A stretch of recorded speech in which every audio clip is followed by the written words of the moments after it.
Welcome to Tamais International Schools. Tamais Junior School in Uganda has opened another branch in Rwanda called Tamais International Academy, a day and boarding secondary school located in Musanze, offering a Cambridge International program. Located in a beautiful, cool environment founded on Islamic values, though it warmly welcomes all religions across the globe. Tamais International Academy aims at producing practical skilled learners with academic knowledge, morally understanding, and socially skilled who are ready to compete internationally. Join us at Tamais International Academy. We make your child's dream a reality. الحمد لله نحمده ونستعينه ونستغفره ونعوذ بالله تعالى من شرور أنفسنا ومن سيئات أعمالنا من يهده الله فلا مضل له ومن يضلل فلا هادي له أشهد أن لا إله إلا الله وأشهد أن محمدًا عبده ورسوله صلى الله عليه وسلم بلغ رسالة ربه ونصح الأمة وجاهد في الله حتى أتاه اليقين فصلوات الله وسلامه عليه وعلى آله وصحبه ومن اكتفى بأثره واستقام على طريقته ونهج بنهجه إلى يوم يقوم الناس لرب العالمين.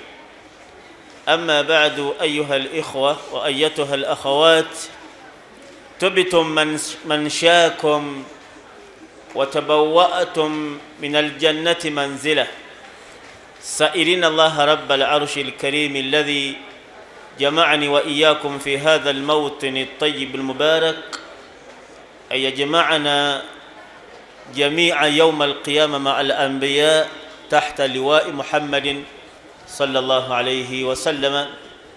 baganda bange bibitiibwa mwenna awamu ne bannyinaze abatambulira wamu ne omusomo gwaffe guno oba darusu yaffe ey'okulwokusatu mukwana akeedi, twebaliza wamu Allah subhanahu wa ta'ala okutuwa obusobozi okubeerawo ebbanga lyonna lye tubaddewo nga tutegekera kabbuli yaffe ffenna. Teri yaali wano ategekera byanfuna bye, wabula twagala kutuuka mu maaso ga Allah nga musiimu oluvannyuma lw'okuteekebwa mu ttaka akaseera konna akajja ke tutayinza kusukka. Ate oluvannyuma lwa kabbuli tusuubira kuyingira jjana tunaabeko ennaku y'ebizibu by'ensi mwe tuwangaalidde, lianna aljannata saada la shikaawa, teriyo kubonaabona konna wabula mirembe gyokka. Tusaba Allah subhanahu wa ta'ala agituwe nga tatubaze. Nabakiti baganda bange bibitiibwa, tubadde tutambula akaseera konna ke tubaddeko, tubadde ku mulamwa ogugamba madakhiri au madakhiru shaitani, madakhiru shaitani ge tubaddeko nga tuguluba nago 17 gabadde 17 ne tugalwanyisa bya kudratillah ne tugamalako ne tuganyonnyola bulungi oluvannyuma lw'okuba nti Allah yatulaga nti inna shaitana lakum aduwwa fattakhidhuhu aduwwa, oluvannyuma lw'okuba nti mulabe wammwe wonna we muli ainama kuntum, naye nammwe mufube mumulwanyise. Shaitaani ogirwanyisa otya? Kutegeera nfo zaayo.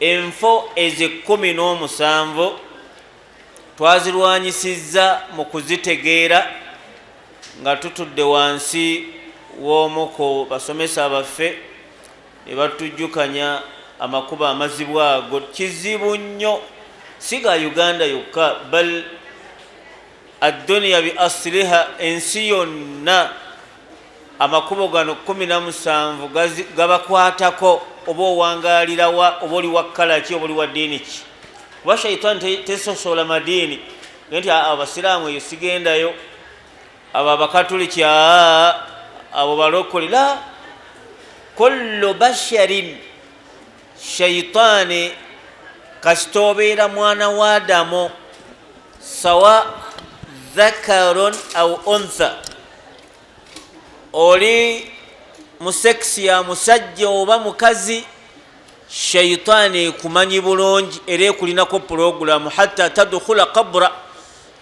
ekwawukanako ddi ng'oyingidde kabburi walakin madumta hayya la tesobola kukuleka newogenda mu nsi efaanagana etya eyina minis ezisobola okutuukako walau fi buruji mushayyada noboba nga owangalira waggolo minis of transport ebirina bulungi teyina we tekumanyidde lidhalika nabbi natusomesa nnyo tugitegeere fe tugirwanyise mu kugitegeera atagitegeera abonaabona nnyo nayo era emutomeza nnyo twayogera ensonga 17 ala babi tadhikirin mu ngeri y'okuziyitamu olukwakwayo mu kujjokeza ze tubadde tuyitamu tulabe omutwe gwaffe ogw'olwaleero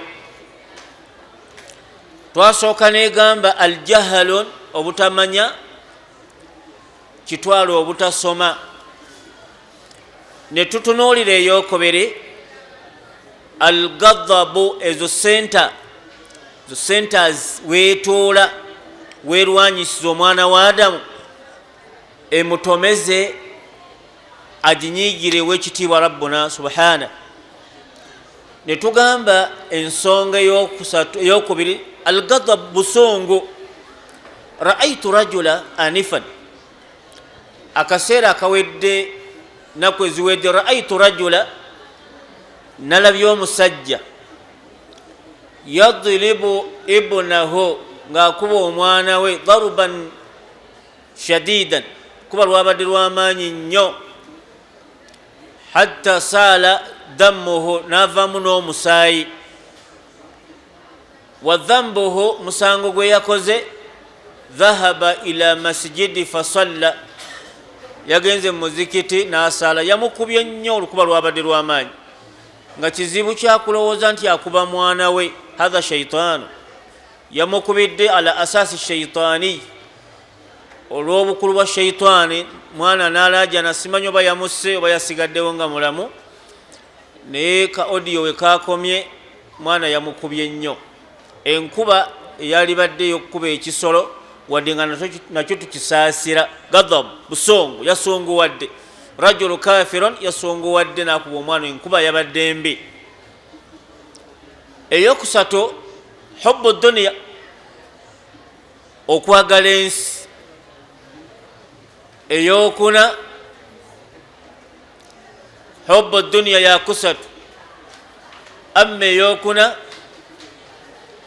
tulul amal okulaba nti okyayina obuwangazi obuwanvu n'okola mu maaso eyo Allah byayagala tugambe eyokutaano alhirison obutamatira muntu n'obeerawo nga tomatira oba oliko ekikuteekamu amaanyi ago ag'obutamatira wahuwa shaitan otandike n'okuyingirira ebitali bibyo ow'ekitiibwa akunyiigire subhana tugambe ey'omukaaga albukhul obukodo innal maala maalullah sente buli kyolina kya Allah anfiku alaik mbaka yatugamba nti Allah yatugamba waayo nkuwe almaalu maalullah alhiris albukhul obukodo ya mukaaga y'omusanvu alkibr okwekuza ebyo natwabinnyonnyola ayuhannas wabula ndeeta emitwe gye tubadde tunnyonnyola ebbanga lyonna albukhulu ya mukaaga alkibru okwekuza twannyonnyolawo dda olonki kwekuza ya musanvu. Ey'omunaana hubbu almadh, okwagala ennyo kuwaana ng'okoze ibaada n'oyagala bakuwaane bakwogereko ayuhannaasi. Ey'omwenda arriya, okukola abantu bayingire mu ibaada yo bakusiime. Musajja ng'awa ssente oyo, musajja ng'asaala, musajja ng'asomesa, senga okiteeka mu mutima gwo ng'okola ibaada ofaafaaganiddwa. mayusama riya, okukola bakulabe.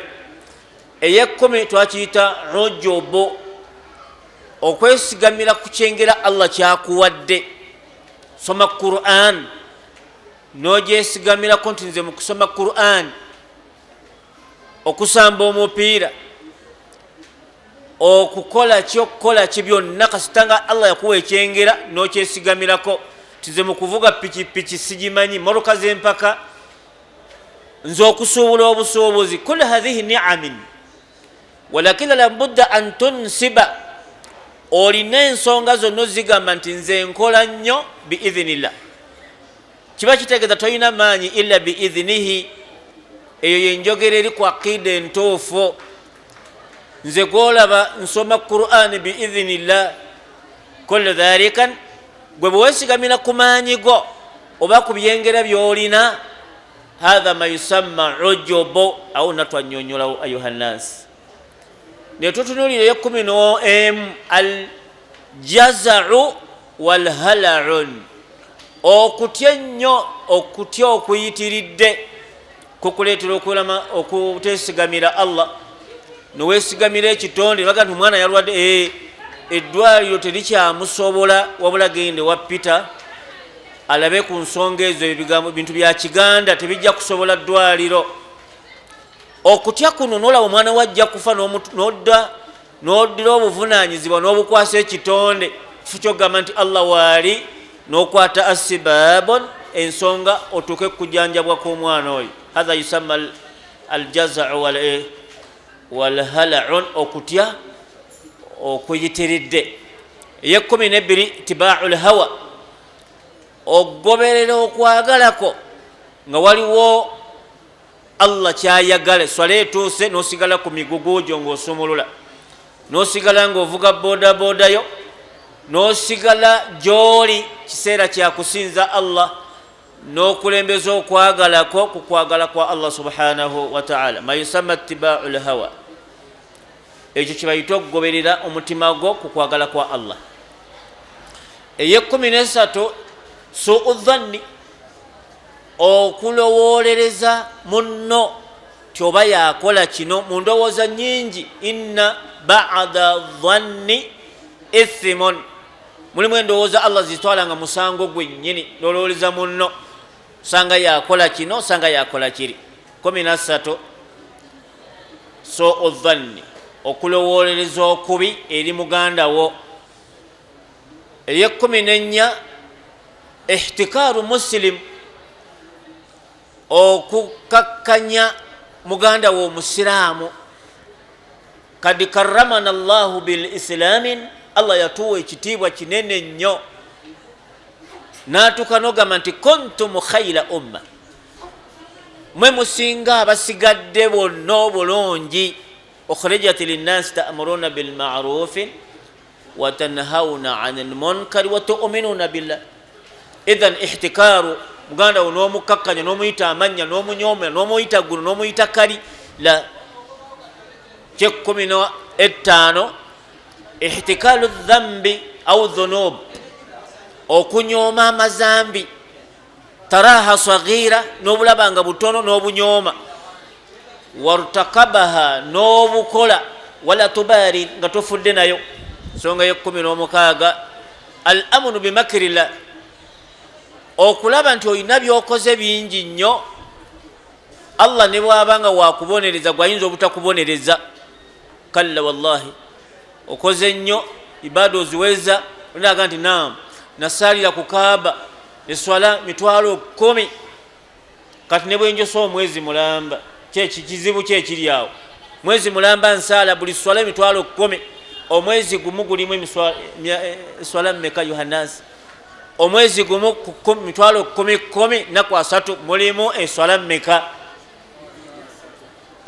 twala 5 miliyoni 3 ikhtilaafu y'okubala bwetyo bweri mwezi gumu buli sola nno gy'osaaleemu emitwalo 10 olunaku mulimu eswala mmeka kati ezo za farala ate waliwo ne za sunna gattamu olabe nogaa guno omwezi yensaalira ki nowebaka kalamba mwezi gwonna bwanaaba ayagala natoola ku ziri nateekawo esadde atoole ku ziri mwezi mulamba ndi makka nsaala ndi madina 10 wasaalira ne makka ali ne madina nosaalirayo mitwalo 10 swala 10 noga nti allah bwanaaba ayagala natoola ku ezo eyo ezaeri zifa ekyo nekikuyinula noga nti ayinza kumboneza allah ayinza okukwokya neswala zo zonna kibayita almakro al amunu min makrillah mukkiriza tabeera nekyo asigala akola hatta yalka rabba paka lwasisinkana allah eyo musanvu alqunutun min rahmatillah ate okukola ennyo amazambi ne gayitirira noga nti allah alisinzira wansonyiwe buli zambi ndikola kale tetuganye gafulu rahim naye zambi gano genkoze dabagano labagali noga nti akankole kasita ndi ku duniya benituuka bali nemubuuza nti ndaga akakuba akagenda mulira akangu yangu kuba saakola la ya ibadiya alladhina asrafu ala anfusihim la takunatu min rahmatillah inna allaha yaghfiru dhunuba jamia gonna obungi bwago kyayagala anibu ilaihi ay tubun ilaihi wa aslimu lahu mwenenyeze otandika okukola fayire empya yaghfiru llahu dhunuba jamia mazambi gonna ajaggamalawo eyo nno yebadde sizoni yaffe taamu yaffe ekwatagana ku madakhili shaitaani gyetwamaliriza obulungi mu kugaziwa okunene amma olwaleero ayuha al ikhwa tugenda kuggulawo omutwe murtabitun bima sabaq era ngaekwataganya ddala neeno topiki gyetubaddeko taamu gyetumaze eno eyamadakhili shaitaani bakwatagana neeno mutwe gwayo gugamba tahsinatun al insani diddu ashaitan tahsinatun al insani diddu shaitan enkomera omwana wa adamu zeyali badde yeteekako zasaana yeteekeko alwanyise shaitan ebikomera tahsinat enkomera omwana wa adamu zasaana okumanya ennyo ng'akola ibada zeteekeko alwanyise shaitan ogwo nno gwe musomo gwaffe gwe tugenda okutandika olwaleero nga tusemberera entandikwa y'okumaliriza daluso yaffe ey'olwaleero eyo nno yedaluso yaffe gye tugenda okutambuza tugenda kulaba tahsinati 30 engeri omuntu gye yali ekuumyemu shaitaani n'ebikomera ebyamaanyi 36 bwanaaba yagadde ennyini nsi neggulu subhana ze tugenda okulaba kati twategedde amakubo gaayo twagala gazibikira ogazibikira otya ekyo tugenda okulwanyisa omusomo gwaffe ogwolwaliro ekisookera ddala tahqiqu likhlas tahqiqu likhlas kitegeeza okukola buli mulimu gwonna oguyitibwa nti ibadan lillahi jalla waala ng'ogukolera allah yekka ne wabaawo ebibaddewo byonna kolera lillahi jalla waala hatha ma yusamma alikhlas wakad bayyana ahlu lilmi maana alikhlas abamanyi bannyonnyola ikhlas kyeki kola omulimu gwonna husnu lula al ikhlas ekikomera ekisooka kyozimba ku ibadaati zizo zokola shaitaani nga tejja kukolomba al ikhlas ku 30 tutandise 36 tutandise ne ikhlas kyekikomera ekisooka husnu lula ekikomera ekisooka omwana wa adamu kyeyali yetaddeko ikhlasun fi ibadatihi bw'aba akola emirimu gya allah alina okubeera ne ikhlas devolved okuba nti okolera oyo yekka wakad bayyana ahlu lilm abamanyi bannyonnyola ikhlaasu kyeki bannyonnyola ikhlas qala imamu sahalin yaqulu imamu sahalin yagamba maana ikhlaasu kyeki an yakuna sukunu abdi an yakuna sukunu abdin wa taharukatihi lillahi jalla wa ala ekiyitibwa ikhlaasu imamu sahari bwe yali akinnyonnyola yagamba nti okusirika kw'omwana wa adamu n'okukola kw'omwana wa adamu movements ze zonna zonna ng'azikolera lillah ekyo bayita ikhlaas an yakuna sukunu abdi okusirika kw'omwana wa adamu waba asirikidde wa harakatihi ne kyonna kyaba akoze lillah akikolera allah subhanahu wa ta'ala eyo definition yemu eyani ayuhannas eya ikhlas ani ajogereyo imamu saharin amma ibrahim ibn adham belanyonyola ikhlas yagamba nti al ikhlasun huwa sidqun niyatin ma Allah sidqun niyatin ma Allah kwe kulongoosa endowooza yo ng'ogenda okukola omulimu ng'ogirongosiza Allah subhanahu wa ta'ala naye ntegerekeka ayuha almustamiiya al akarim ntegerekeka naatera okufundikira idhan oyo yani ibrahimu ibn adham yagamba nti sidqu niya okulongoosa ndowooza yo ma Allah omulimu gwogenda okukola gulongoosereze Allah jalla wa ala ate abu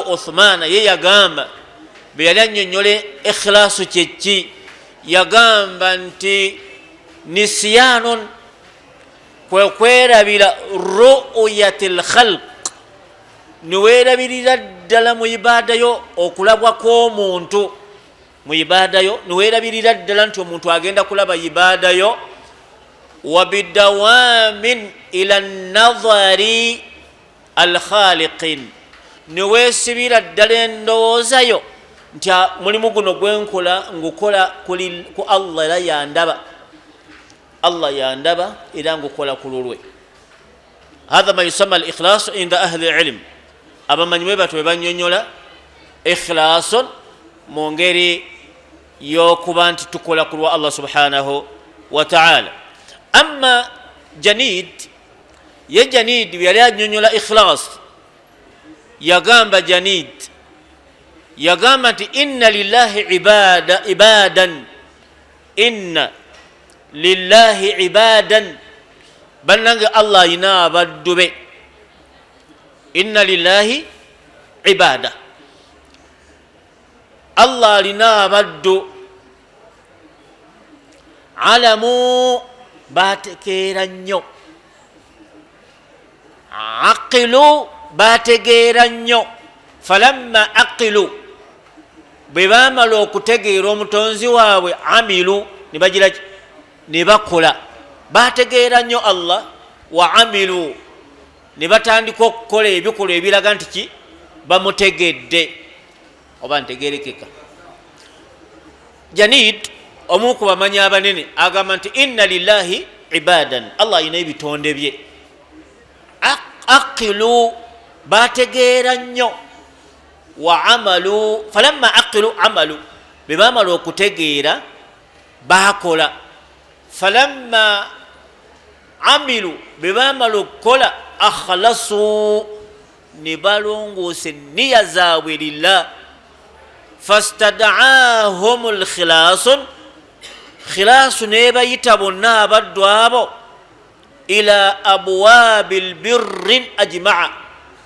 ne bagenda ku mirango gy'okukola obulungi gyonna ne bagibuna ikhlaasu lillah lwaki lianna shaitaana kubanga shaitaani yayogera yennyini n'olulimi lwayo kama qala rabbul arshi wassama yagamba etya yagamba nti qala rabbi lima aghwaytani la uzayyinanna lahum fil ardi wala aghwiyannahum ajma'in illa ibadaka minhumul mukhlasin.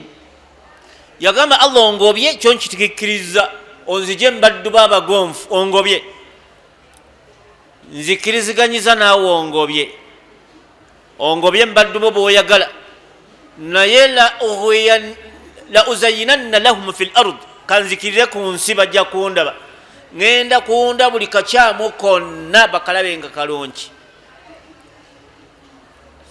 Abayimbi tubayita ba artist kigambo kirungi. Riba tugiyita interest faida kigambo kirungi. Omwenge tuguyita muwommoza kigambo kirungi. La uzayyinanna lahum nja kubiwunda babiyita amanya amakyamu naye nga bikyamu. Oyinza otya okuyita omwenge muwommoza kiba kintu kirungi mutebenkeza w'omwoyo. Nja kubawundira ebikyamu. Gwe tolaba nti omuntu ayinza okulekawo omukyala we n'agenda ayinda ng'ogyeko aba Uganda. Omuntu alekawo omukyala we wa halaali n'amuwundira ate atali muwoowe n'amwagala nnyo okusinga owawaka. Golowooza oli ayina ki? Ayina peya z'amabeere abiri. Waliwo omukyala ayina peya z'amabeere abiri gyali kati owuwe ayina peya emu n'oyo ayina peya emu. Falidhalika qala nabiyu ti bw'olaba ng'omukyala ng'akukyamudde nnyo nga si wuwo dduka mangu eri owuwo fa inna laha ma laha ebiri kwono byebiri n'eri teriyo kiri eno kirala. Naye lwaki ono omwagala nnyo okusinga oli? Okimanyi nti amannya g'oyita malaaya togayita mukyalawo? Yes, temujja kunnyanukula nti nkimanyi bulungi naye obutannyanukula kwammwe tebujjaawo kituufu. Amannya g'oyita omukyala atali muwoowe oyinza ogayita omukyalawo illa qalil. Ye omukyala g'oyita omusajja atali ataakuwoowa olowooza g'oyita yakuwoowa? Ye eddoboozi lyoyogera n'omusajja atali muwoowe lyoyogera n'omuwoowe. La uzayyinanna lahum fil ard nja kubawundira bajja kuntegeera. Wala agwiyannahum ajma'in bonna mbabuze illa ibadaka minhumul mukhlasin. Abasajja abalina ikhlasi si bangu abo bo mbavuddeko. Ikhlas ma Allah longoosa ng'okolera Allah subhanahu wa ta'ala. Falidhalik qala nabi sallallahu alayhi wa sallam mbaka yagamba inna allaha la yaqbalu min al-amalin Allah tagenda kukkiriza mirimu gyonna illa ma kana khalisan lillah wabtuqiya bihi wajhi. Allah tagenda kukkiriza mirimu gyonna gy'olikola nga togikoze ku lulwe subhanahu wa ta'ala. Hadha huwa khislul ula au husnul ula. Ngoyagala shaitani ekutye ikhlas kola kulwa Allah totunoolira muntu. Bw'oba okwata kamera gikwate lillah, bw'oba oyogerera ku mizindalo lillah, bw'oba owaayo lillah, bw'oba otudde wootudde lillah. Hadha huwa ma yusamma ikhlasan hatta tanjuwa min ash-shaytani ar-rajim. Ojja kugiwonera ddala bulungi teyagalira ddala ibadallahi mukhlasin. Bantu abalina ikhlas tebagalira ddala yakyogera ekigamba Allah. Wallahi sijja basobola naye abasigadde ojja kulaba bajja kutomera. Walidhalik tugenda kutematema ensonga zino 36 omwana wa Adamu ziyalibadde nazo okuwona obubi bwa shaitani. Tulabe nga tuwaddawaddako tugende mu kabboli nga tulina entanda gye tusibye. Naye shaitani bw'ogiggulirawo nga togimanyi seeka okola nnyo ate ofiirwa nnyo mu ngeri efaanagana bwetu. Wa barakallahu fikum walhamdulillahi rabbil alamin. Naam. Wa alaikum salam wa rahmatullahi wa barakatuh. Naam. Naam.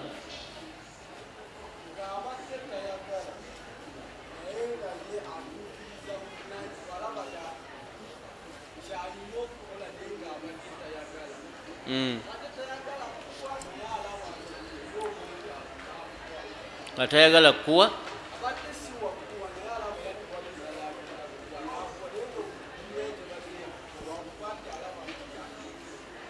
innama al-a'malu binniyat wa innama likulli imri'in ma nawa. mbaka tugamba sallallahu alaihi wasallam emirimu gigendera ku nniya ate era kyomaliridde kyofuna kati tobadde dda nniya tolaba nti bw'omalirira okufuna wuzu ya salati dhuhuri ngenda kusaala dhuhuri olaba togisaaza asiri